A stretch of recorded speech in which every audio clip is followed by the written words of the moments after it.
meat is directly considered, especially red meat, a carcinogen. Causing cancer. Direct relationship with it. Particularly colon cancer. It's meat that is charred is the worst. Yes. Then after that is red meat. Hello, welcome back to another fantastic episode of Circee Health Pod.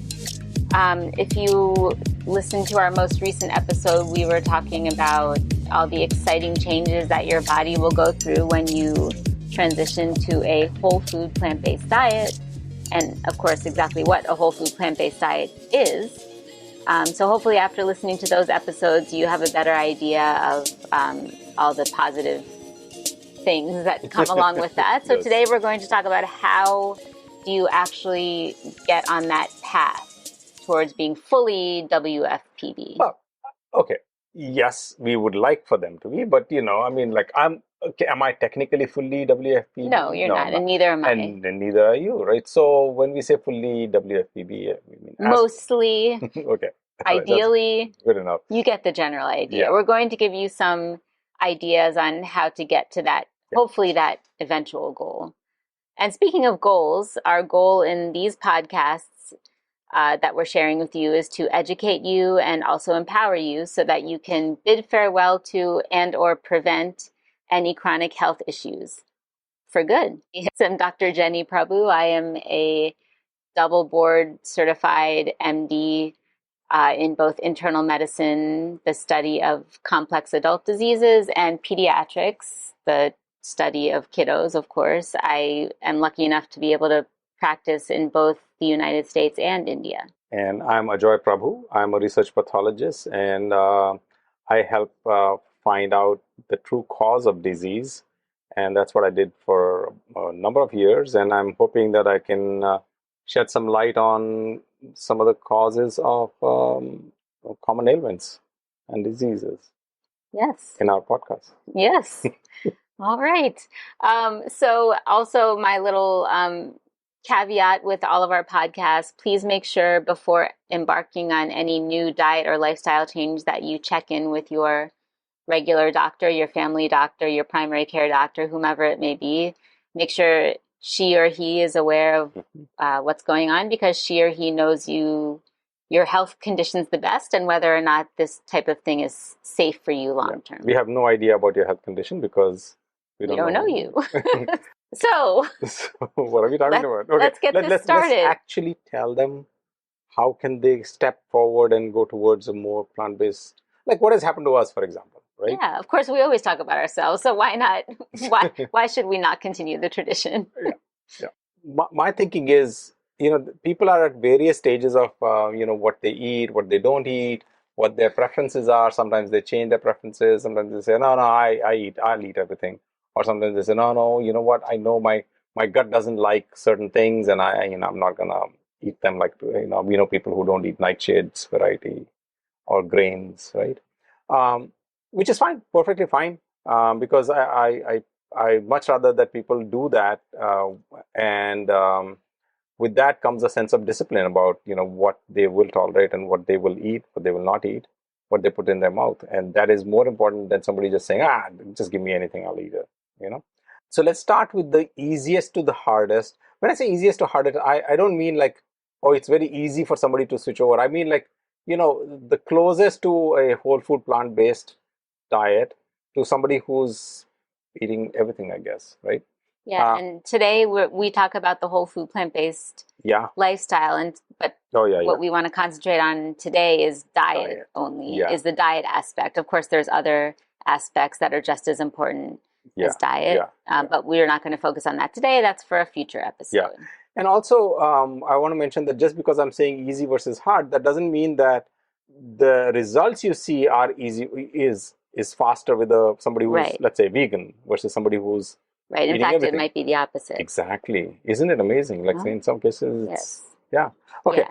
So, the closest as I see it, people who are, to people who are plant-based are vegans, right? The only difference being that they're eating processed food, and we would ask them to cut back on the processed foods. So we will talk about exactly step by step how to do that. But right now, we're just going to go through the list of people in The various groups of dietary conditions. Can you call that? Yeah. So I guess you already kind of started with anyone that's vegan for the animals. That's amazing and that's great. And and that's why I started too, to be honest. So, but now we want you to maybe consider doing it a little more for yourself as well, for the health aspect of it too.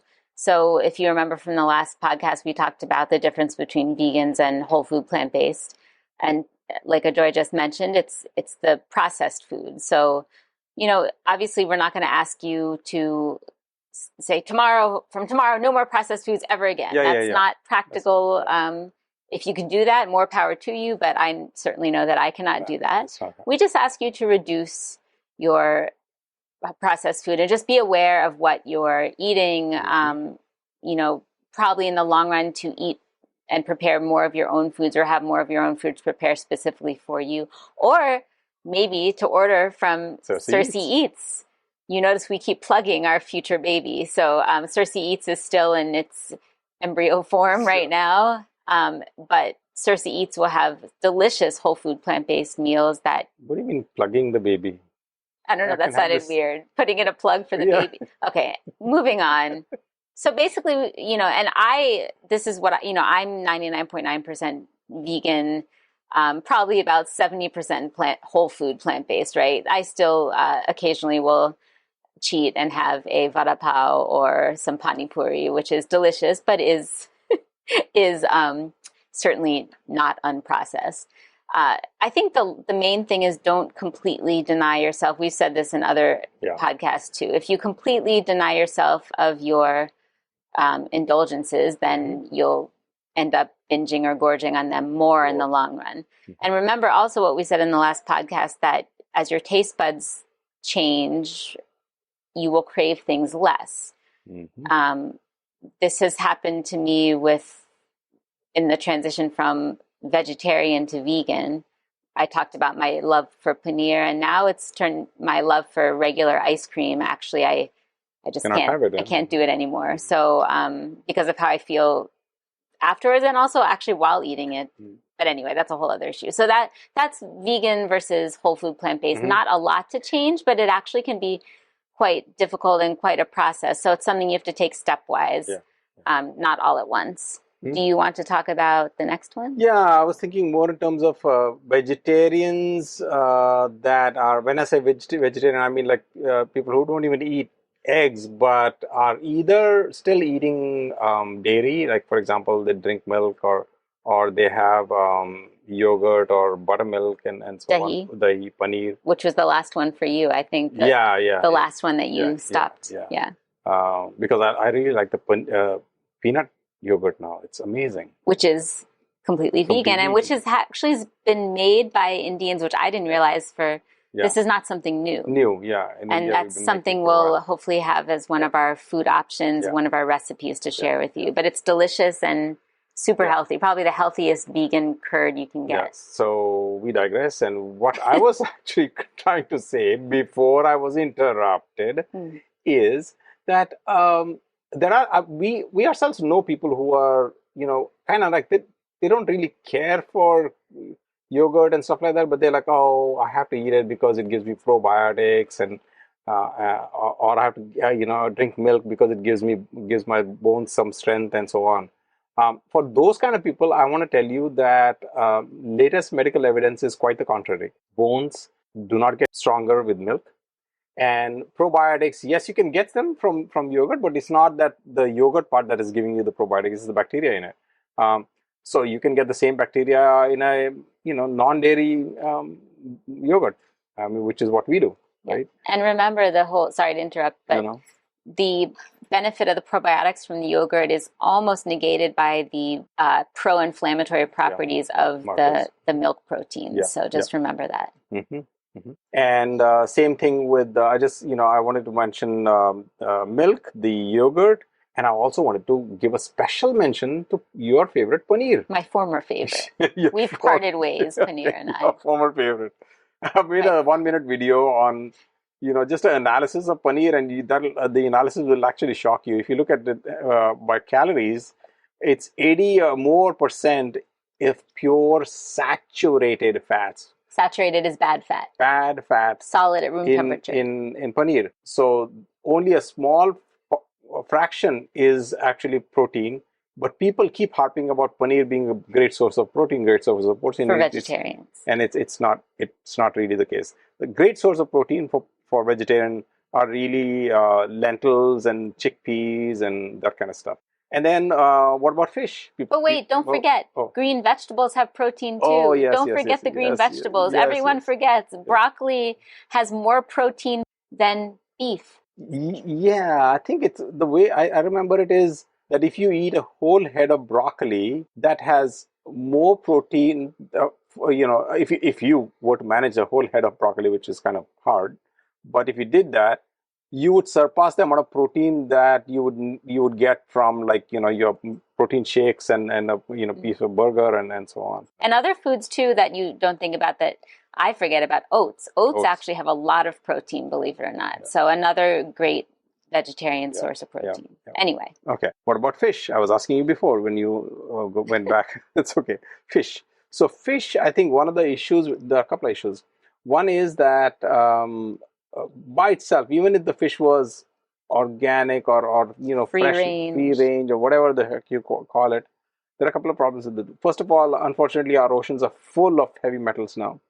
And you do start accumulating mercury and other pollution. Any heavy metals and other pollutants in the fish, and you ingest it. That's one. The second is that if you're thinking that you're eating fish because of the omega-3, you really don't need fish for that. You can get it from like flaxseed or chia seeds. Yeah. Yes, flaxseed, chia seeds, nuts. Almonds, walnuts, peanuts. Yeah. All these are probably, it seems, the research is still out there, and you would probably know better than me, but it seems that those are actually better absorbed and better to increase the HDL than, which is the good cholesterol, than animal-based or fish-based omega-3 fatty acids. And since you mentioned fatty acids, I'm just going to talk about the fat, exactly because of the fact that fish is also an animal. The muscles, in between the muscles of the fish or goat or lamb or whatever, chicken, by definition has saturated fat strands. So even fish has fat strands, and those fat strands are saturated fats. So one more reason to not eat fish. Now the thing is, occasionally, if you want to eat it, that's fine, just like what we're saying with everything else. But what is that occasionally part? We'll get to that in, hopefully we'll try to make this a brief one because the previous one was very long. We'll try to make this. The aspirations we have. Yeah, we'll try. That's as far as fish is concerned. What about meat, eggs? I know we already talked about paneer. Yeah, I think a lot of people, especially those that like to hit the gym, including your former self, like to just have big hunks of protein with vegetables. We're happy about the vegetables, but big hunks of protein because you're trying to get to that supposedly magical number of 1 gram per kilo of protein per day. One gram of protein per kilo of body weight. No, so this is what is advertised. I'm not saying it's correct. Okay. In fact, it's far from correct. As we've harped on many times before, a human being does not need as much protein as you think you do. Even weightlifters and long distance runners, yes, they need more than the average person, but it's certainly not 1 gram per kilo of body weight. The problem with too much protein, in fact, there's a problem with it. It actually puts more stress on your liver and your kidneys over time. So, and other body parts or body systems, but those are the two that we think of the most. So you have to remember that. Since you mentioned over time, I have to tell you what also happens over time. Cancer. Studies have shown for the same amount of protein, let's say you take 5 grams of plant protein versus 5 grams of animal protein, the probability of developing cancer later on in life increases by 2 or 3 fold. I don't have the study in front of me, but any cancer, right? Any cancer. And then there were recent studies that were unfortunately kind of hidden under the rug later on, was that meat is directly considered, especially red meat, a carcinogen. Causing cancer. Direct relationship with particularly colon cancer. It's meat that is charred is the worst. Yes. Then after that is red meat. Both of them directly are related to causing cancer, particularly colon cancer. Yep. Yeah. So just keep that in mind. As we will say and have said, you can get more than enough protein from plants. Yep. Yep. So you don't have to eat meat and eggs only for the protein. Yeah. And one more thing, whenever you're eating animal-based protein, don't expect to lose weight. Don't expect to lose weight. Yeah, remember there's along a lot with of fat. Yeah, what comes with the animal-based protein is fat and cholesterol. We haven't even mentioned cholesterol. Yep. So just, try to remember that also. Yeah. What about people that, love to eat meat? I mean, what can they do? I mean, they are the furthest away from this, right? What about the benefits that they would accrue?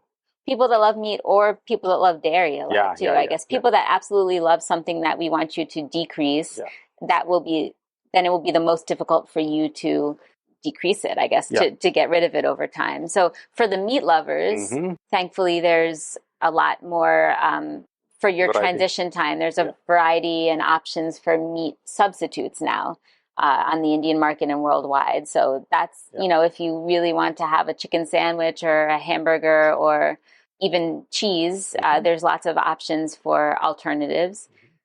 They have zero cholesterol. They do have fat, so that's something to think about, depending on what type of meat substitute you use. But there's also quote unquote old school meat substitutes. Tofu has been around for, I guess, thousands of years, right? And that is tofu and tempeh, both soya of origin, are fermented foods, which we could spend hours talking about how good fermented foods are for you and your gut. And they're low fat and zero cholesterol. So, and they're not processed. Another, feather in their cap. So not a real feather. So that's for the people that love meat. For the people that love dairy, of course, even before meat alternatives, there were dairy alternatives. So soy milk has been around for ages, and now it's easier and easier to find almond milk and oat milk, pea protein milk, rice milk, et cetera, et cetera. Now, now that we mentioned all these different diets and what kind of, in a broad strokes, we kind of said why it's not good and why they should move away from it. The results that they would see probably is more when you're a hardcore meat eater and a dairy consumer, and suddenly you say, okay, fine, you know what? Once a week, I'm going to give up my meat, and which is we're getting to the methodology. But I'm just saying, if they just choose to not do something for a set period of time, they will see the biggest bang for the buck. Like a meatless Monday. Yeah, we'll get to that. But or a fishless Friday. Okay, hang on. Or ek second, meri maa, ek second. Let's just finish this first. Speaking of rambling, as per usual, we have exceeded our time limit for part 1. So there will be 2 parts to this episode. Surprise. I know, I was hoping that we can finish it quickly, but there's much to talk about because now we're going to actually get into the meat of the matter. The meat of the matter. Speaking of nothing really, please make sure if you can just take 5 seconds, 15 seconds, 30 seconds to rate our podcast, leave a friendly, hopefully, comment, say hi. Yeah, it would mean a lot. Also, FYI, many listeners have said that they've not found the ratings in Spotify and some other apps, but we do know for a fact that people have left ratings in Apple Podcast. Yeah. So if you are interested, just shoot me a message and I can tell you exactly how to do it, or go to the actual show.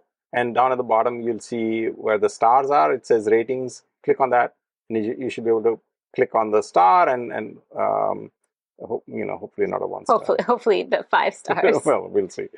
And then just write something. Writing means a lot to us because it will give us an idea. Even if it just says hi. No, don't write it hi. Hi, we like you. No, don't say that. Okay. Don't say that. Anyway, we ramble again. Oh, look what we did. All right, we'll see you for part 2 shortly. Yeah, thank you. See ya. Bye. We really hope you enjoyed our conversation. Can you think about one thing or an idea that you can start to introduce into your own life that will help make your life healthier and less stressful? If you enjoyed today's episode, we'd really appreciate it if you can take a few seconds to share the podcast with your friends and family. Thank you so much for listening. And always remember, your health is literally in your own hands. Making lifestyle changes is not an easy task, but we promise you will be aptly rewarded with a long, healthy, and disease-free life.